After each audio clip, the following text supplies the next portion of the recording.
Hey everybody, welcome back to Nintendo Treehouse Live at E3. I'm Sam and I'm joined by my colleagues Ed, Chico, Ray, and Bill on the end there. And we have a really special guest with us for this segment. Miyamoto-san has joined us to talk to us a little bit about The Legend of Zelda Breath of the Wild.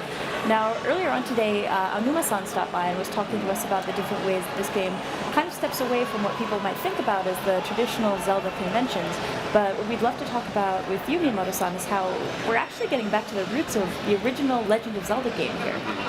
はい、以前ゼルダの青沼さんに来ていただいて今回はゼルダの当たり前を見直したということなんですが、それに関して今回はそれもあるんですけど、さらに初代のゼルダに戻ったというのも言えるのではないでしょうか。そうですね、ゼルダの当たり前を見直したって言ってとか壊すとか言ってるんですけど、実はそれはゼルダがシリーズが積み上げられていってでタクトが出て使い物ソードになりっていう流れの中でどんどんとゼルダがもともと持ってた自由なアドベンチャーというものが損なわれてシーケンシャルに遊ぶものになりすぎた、それを原点に戻そうということでもあるんですね。So, we talk about reimagining the conventions of Zelda, but really as the series progressed, there's a lot of more added features, like if you look at the last Skyward Sword, and as we started doing that, we realized that the game was becoming more and more sequential, so what we really wanted to go back to was the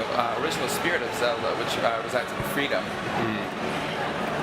So we're starting this segment off. For those of you who maybe missed the morning segment, you'll see a little bit of the beginning of the game again, and we're doing that for a very specific purpose. But one of the things that we saw early this morning at the beginning was that once again the game starts by Link waking up, and I was curious why Link always wakes up to begin the game. いやまず今日ね世界中でこの中継を見てもらってる人たちは経験することできないですからね、朝と同じようなシーンを何度も見てもらうことになるかもわかんないですけども、今言ったように本当に裸で始まります。で最初のゼルダもね何もないところから始まったんですね。As Bill mentioned, it might be a little bit of repeat, but there's a specific reason we're doing that. So, in the original Zelda, there was this, just like in the original Zelda, you start off with really nothing much on yourself. 初めてゲームを作った時にね、当時スーパーマリオとかを遊んで、出てきたゲームを遊んでクリアするっていうのに慣れてた人たちが一体何をしていいのか分からないってでモニターを撮るとすごくその意見が多かったので、その時まだリンクは剣持ってたんですけども、じゃあもう剣も外して本当に分からないところから自分で考えて遊ぶってことが分かりやすくしようというので剣を同人がくれるようにね変更したっていう歴史があるんです。So, when the original Zelda came out at the time, people were used to games like Mario where you just play through the levels that come up as they come up. And we had feedback that, you were tossed into this field with a shield and sword and, weren't given any directions. So it was kind of confusing. So we thought, let's just take it all the way. We'll just remove the shield and the sword as well and start from there where the old man gives you the sword. That's what we did. Mr. Miyamoto, it's interesting for us to see this now. I'm wondering if you could talk a little bit about your vision of, 30 years ago with all the technology that's happened since and sort of the concepts and ideas that you've been able to see these teams develop now over that time. 技術もすでに発達して今のゼルダというのに関してもお話しいただけますか。そうですね、本当にこの世界そのものが再現されている。昔のゼルダっていうのはイメージのイラストがあったようにこのイメージをイメージして遊んでくださいって言ってたのが、今はそのイラストをはるかに超えるぐらい全部が本当に作られてて、その作られているもののところに直接自分が歩いていけるっていうすごい技術になりましたね。So, in the old Zelda, there's this image, an illustration that we started with, and you kind of had to put that in your imagination as you were playing along. But now, you really don't need that illustration. This vast world ahead of you, it surpasses the illustration, and now you can actually walk and do things in this world that's come to life. And I think we actually have that original illustration here from the original manual. Yeah, it is. Right, you see Link on the edge of the cliff. And what's amazing to me is when you take a look from the cliff edge, you can actually see the same mountain, those same twin peaks We have them right on screen here now in that original illustration here in the world of Breath of the Wild. It's really interesting how that captures the sense of excitement, not only looking over this cliff, but also when you're on the edge of the plateau and you're just kind of looking at all this space that you really want to get to and explore. And of course, as Miyamoto-san said, the NES game starts with an old man who gives you a sword. You start off in a field and you walk into a cave to get the sword. In this game, you start in a cave and you walk out into a field. So it's almost like it's reversed. So Miyamoto-san, you mentioned the fact that it was a very conscious choice to not give the player a lot in the way of instruction or tutorial at the beginning of the original Legend of Zelda. Was it a singular reason that you didn't give a lot of story information at the beginning and you kind of dropped the player into this world without telling them anything about what's going on around them? そのままフィールドに落とされてっていうことがあったんですが、それに加えてバックストーリーというか背景もあまり説明されていないので、そういう意味に関してもお話しいただけますか。そうですね、どうしてもあなたは何でどんなところに置かれててっていうことをプレイヤーが理解するために最近のゼルダっていうのはいろんな人が出てきて説明してたんですね。でこれは本当に原点に帰って自分が何か分かんない状態から始まって本当に自然と接しながら徐々にヒーローになっていくっていうお話にできたので非常に前半の語りが少なくてどっちかというと自分が生きていくための技をいろいろ探している間にだんだん分かってくるっていう作りになります。 So in past Zelda titles, we've gotten to the kind of tendency where there's a lot of explanation by different NPCs to tell you who you are and what your role is.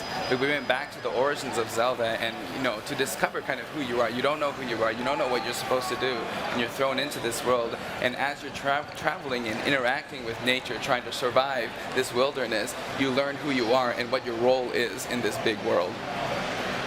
One of the other things that I loved about the NES Zelda game was every time you walked into a new... Well, you started the game and you could just go off in any direction, which we see Chico doing here, heading off in a different direction from where I started from earlier in the game. But the other thing is that on every screen there was movement. Every time you entered a new screen, there were enemies on the screen and they were milling about or shooting arrows, or if they were Octoroks, shooting rocks. And you have that same sense here, but in this case, the movement is coming from the natural world. With the wild animals like the boars, you see the leaves kind of floating through the air, and you'll notice things like squirrels and lizards running around on the ground. 動きっていうのが敵だったんですけど、今回では動きもまた同じような動きがあるんですけど、それは敵ではなく自然のものであったりが多いですよね。森もね、ものすごく自然になって葉っぱの数もすごい多いですし、でこれ昔から我々8ビットのね平面のスクリーンを使いながらゲームを作ってきたけど、足音がそれらしく聞こえるようにいろんな足音をつけたりして雰囲気はですよ、もう本当に今絵もですけども音も含めてすごく自然に自分が自然の中にいるっていうのを書けるようになりましたね。鳥が鳴きましたね。So just as you heard the bird there, in original Zelda, we were looking at obviously 2D screen. That's what we were working with, and so to create some depth, we did things with the audio, like having different footsteps with different surfaces to create that depth. But now everything's there, not only visually but orally too. So it's really just it's almost like you're in the wilderness and you're just experiencing it for yourself.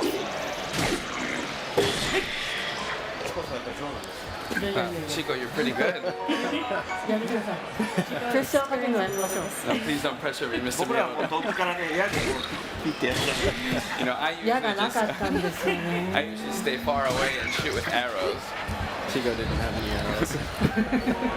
If I did, yeah, I'd use arrows better. Haha, now I have it. So I wonder, Miyamoto-san, if you could tell our viewers a little bit more about the extent of your involvement in Breath of the Wild and the kind of things that you've been involved in. 宮本さんの今作のはいいつもと同じようにね、最近僕エグゼクティブプロデューサーってつくと思うんですけども、実はその都度いろんな役割をしてて、最近まではエグゼクティブプロデューサーと書いてあるんですけど、ディレクターと一緒にディレクティングをしてるというところまで入ってたんですよ。今回はね、本当にリンクの基本的な動きとか自然とのやり取りとか、それから特に本当に自然に見えるかどうかという監修とかそういうところに徹してて、あとお金の手配とか本当に現場がどんどん今一緒に作ってきた青沼さんとか藤林さんとかディレクターたちとそれからプログラマーとかデザイナーがみんなでこれを作ってくれてる。So, I think my position will end up being executive producer on this title as well. But I have been in the past. But in past Zelda titles, I took on a lot of different roles as well. Even though I was the executive producer, I did a lot of things that maybe a director would have. But this time around, my involvement is really focused on just making sure that Link's movement is natural and his interaction with the environment, with nature, is natural, and that it's all a smooth experience. And really, all the details, I've left it really up to Mr. Aonuma and Mr. Fujibayashi, and of course, all the designers and programmers. This is a really collaborative effort on everyone's behalf. And then I also look after the financials too. I was actually curious, you mentioned when Chico was fighting the Bokoblin with the axe there that your approach would have been probably to shoot from a distance. Can you tell us a little bit more about how your approach has been as you play this game? 先ほど宮本さんが自分はこういうところが弓矢で撃つとおっしゃったんですが、そういった違うゲームプレイができるということですね、このゲーム。Before you jump into that, I just have to point out how much this reminds me of the original meat item in the original NES Zelda game. 初代のリグナイト、本当にこんなにいっぱいだ。It's gotten so big. 本当にね、さっき冗談で言ってた裸のままでガノンまで行こうかとかいう話をしてたんですけども、それぐらいどんな遊び方もできるようになってます。だから一人の敵ともどの武器を使ってもいいし、敵の武器を奪って使ってもいいし、本当に自分の武器が壊れてそうせざるを得ない時もあるぐらいいろんな戦い方があります。Before this stream started, we were kind of joking around. You can probably take on Ganon with just as he is in the Noon, and you really can do that. That's how much freedom this game offers.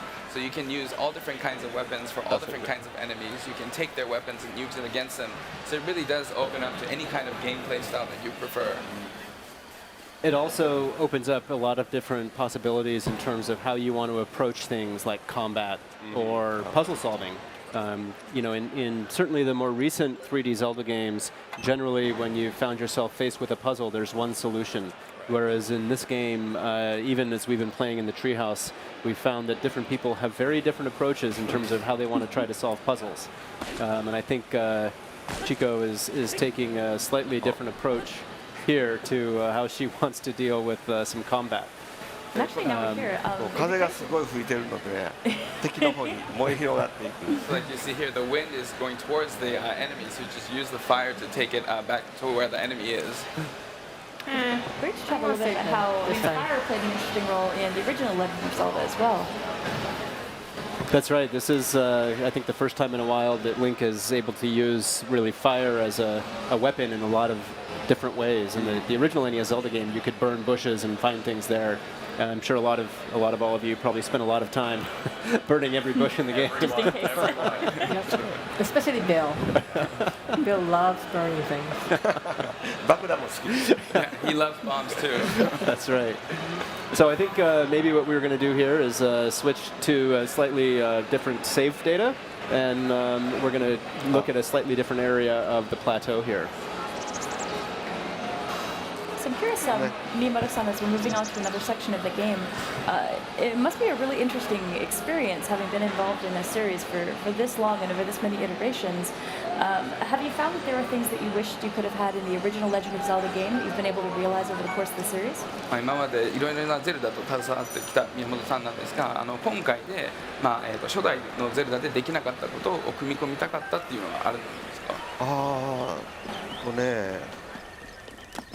いや現場のメンバー、プログラマー、特にプログラマーとデザイナーたちがこう自然をそのまま自然として作り直そうということにすごいチャレンジをしてて、僕はこのネタがこうなるというよりそれ全体が理想的だなと思ってただけなんですね。だからこの部分のアイデアをこうして作ってくれって言ったことはなくて、現場がどんどんものを作っていくっていう感じです。You know, the programmers and the designers, instead of kind of trying to make one spec or one feature available, they try to really recreate nature as is within the game. And within that step, there's a lot of things that came up. And so there wasn't anything that I specifically requested. It all came from the development, or excuse me, the programmers and the designers. でこう拡張していく、自然に大きなものが出来上がっていくという方にざーっとものが進んでいくんですけど、意外とそれができていくことで細かいディテールの部分が仕上がっていって、でディテールを見ると意外と新しい発見があるんですね。どうも動きそうな岩と動かなさそうな岩が見てなんとなく雰囲気で分かるとかね。So now, as we're trying to create this massive world, we noticed that during that step, we realized a lot of the small, minute details are being polished as well. So when you're playing the game, you know, there's all these details and things that you just kind of notice and stumble upon.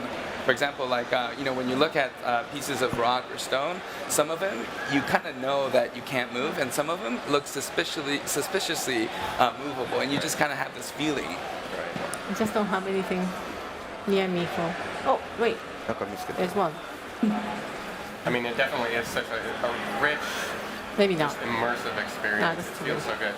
Bill bringing up the chunk of meat looking like the one from the NES reminded me of, you know, that was one of my first great video game moments as a kid, was going into that cave scene, grumble, and being like, oh, okay, here's a puzzle. This is something to figure out. And then remembering, because I had the manual memorized at that point, because that was all the literature we had back then. I was like, oh, I bet you he's hungry. Oh, there's meat there. It's just like, like my first little light bulb going off. I still remember that moment very clearly. 初代ゼルダで肉を与えるパズルがあったんですけど、それを初めて解いた時に本当に自分の中でやったっていう感覚が出て、本当ゼルダのアイテムゲットの俺の中でました。Yeah, and this was an example here again of, you know, in the original NES Zelda game, sometimes there were those conspicuous spots where you knew you could place a bomb. In that game, sometimes you had to tap the wall to see if the sound was different.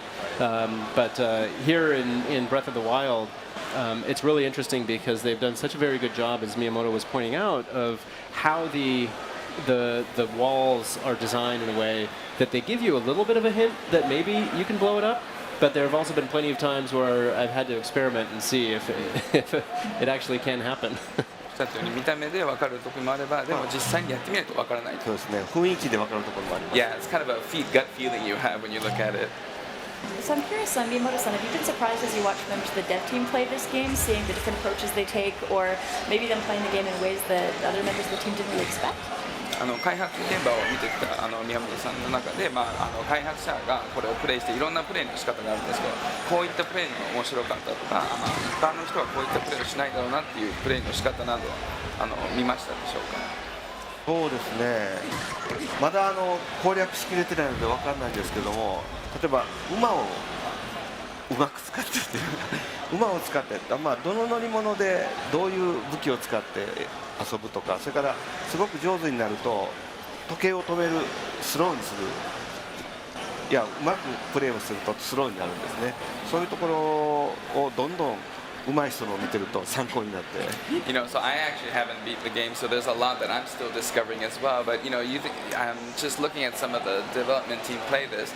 You know how they use different types of vehicles and what weapons to use when they're riding those vehicles, and then also like the horse basically. And also, you know, if you're really good at playing, like you saw earlier, you can go into the slow motion effect. So seeing that kind of high level gameplay is really I learned a lot from it. だからこの登るとかもあるんですけどね、ここ体力があるので登りきれないかもわかんないですけど、そう登る方法とか、登らずに裏側から行くとか、例えば敵の砦なんかでも正面から行くには裏側から入っていったり、だからこれからいろんなワープとかいろんな技ができてくると、いろんなルートが開発されるんですね。So you know, even with climbing, you got to keep an eye out for the stamina gauge. So you make sure that you have places to rest when you going up, or maybe you could just go all the way around and go from the back. And likewise, when you're maybe attacking the enemy camp, you don't need to go from the entrance. You can go back around and attack from the backside. So really, there's a lot that, and as more and more features get unlocked, there's a lot of more ways to play the game and you know, solve these puzzles. Now, Miyamoto-san, one of the inspirations that you had for The Legend of Zelda came from your early days in the Boy Scouts. Do you want to talk about that a little bit? はい、今聞こえましたそうですね、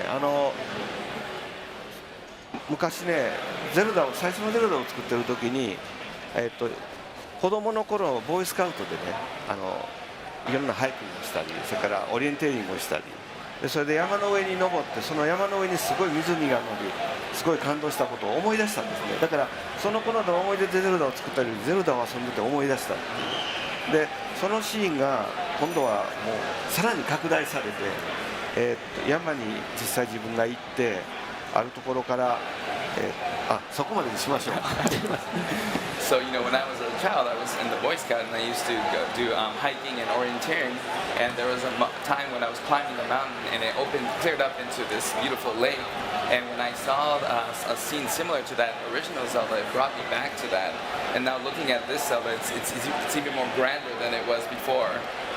だからルートを攻略しながらこう山の上まで行ってでこっちへ行く目的地があるんですけどちょっとこっちにも興味があって行った時にいつ戻ればいいのかってだんだん自分で不安になってくるっていうけど意外とそれがね短時間の間にいろんなシミュレーションができるのがこの大地の魅力だと思います。You know, and when you're climbing a mountain, you have a destination, but then something strikes your interest, so you kind of go off the path.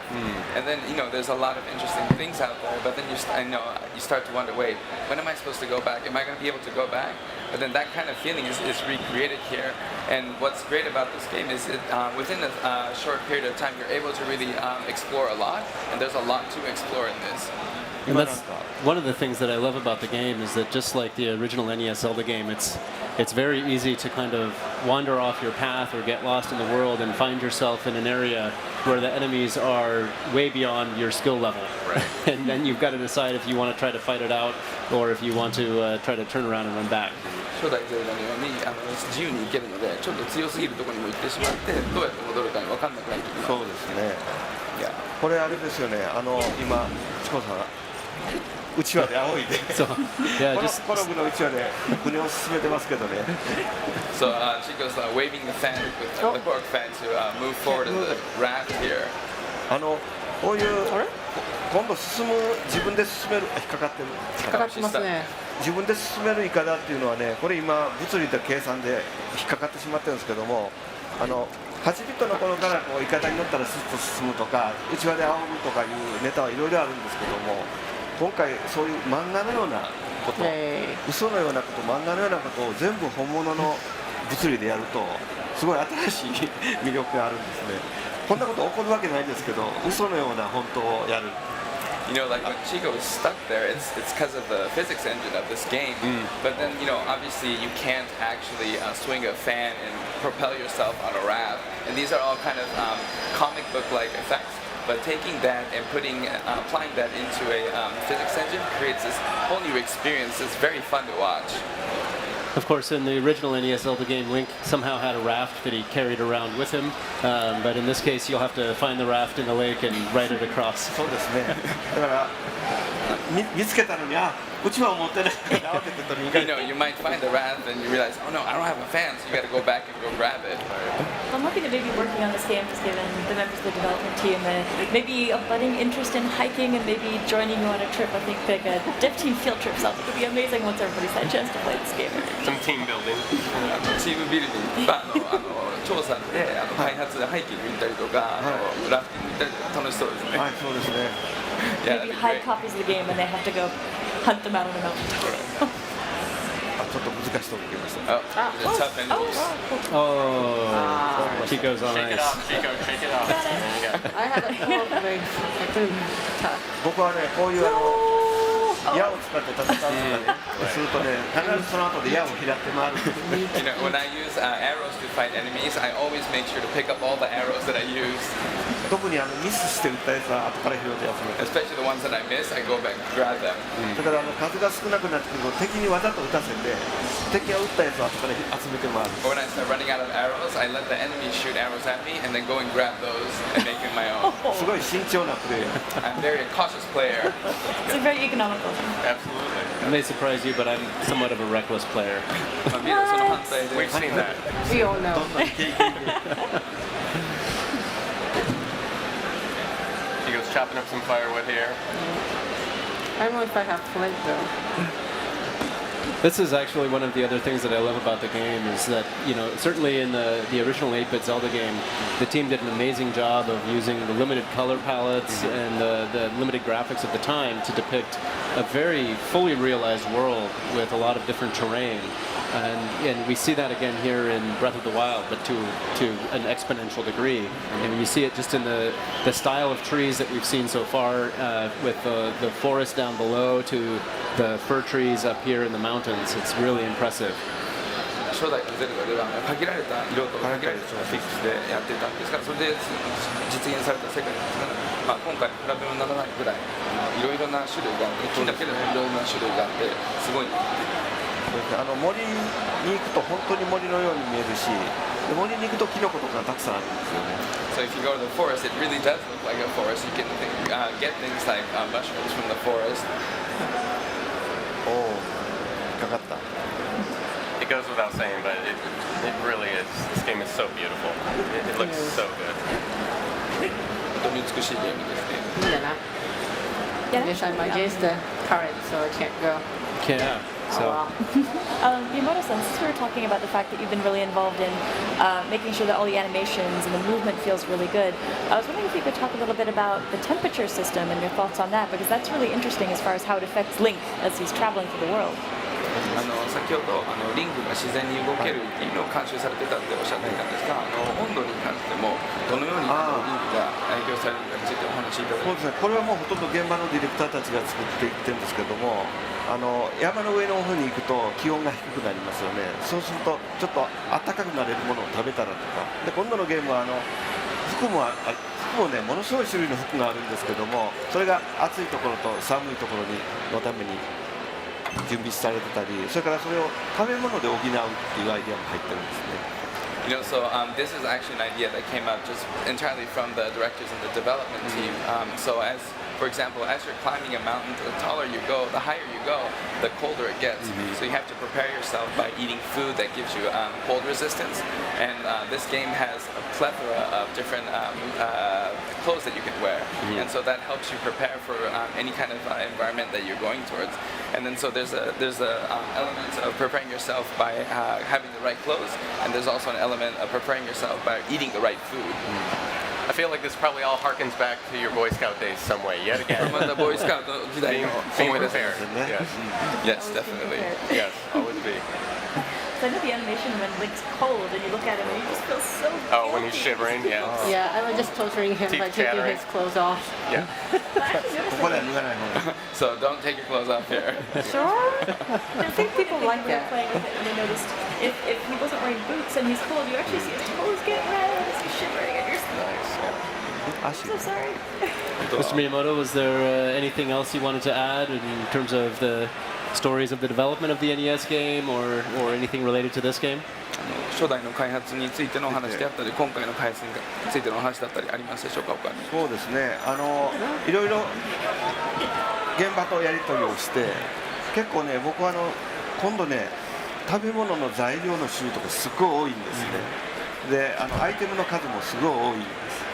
でそれをこの組み合わせこの組み合わせていろんな組み合わせを楽しむっていうのがみんな好きみたいで僕その面倒くさくて嫌っていうふうに結構対立しながら作ってたんですけどもだんだんと仕上がってくると今までのゼルダっていうのはルピーを集めるんですけどルピー集めても使い道がないとか言われたんですけどそれがね結構厚みを持ったのでルピーを集める以外のものも集めてルピーに置き換えたりしながら本当にバランスのいいゲームになってきたと思います。So as we're, there's a lot of back and forth with the dev team, and there's a lot of items, a lot of ingredients that you can collect. And I'm kind of a lazy person, so it's kind of a pain to mess with all that. And so there's a little back and forth with the development team. But as it's becoming more and more polished, I realize there's a lot of fun, a lot of joy to be had in there. And there's just really a lot you can do with all of the options that you have in this game. And originally Speaking of wrap options, up. check it out. Nice. Nice moves, Chico. Well, thank you, Miyamoto-san, so much for joining us and sharing some stories about the development of the original game and how this is kind of bringing us back around to the roots of the Zelda series. It's really cool to see how the two have been connecting. And I hope you enjoy maybe taking a walk through the booth if you haven't already. Now that we've got everything up and running. It's very cool. お時間ありがとうございました。 That's cool. ありがとうございました。上手でした It was Thank you very so good, much for Chico. your time. And everybody else, thanks for joining us. Folks who are watching, please don't go anywhere. In a few minutes, we're going to come back and take you into another of the shrines that you can check out on the plateau. So please stay tuned. Stick around.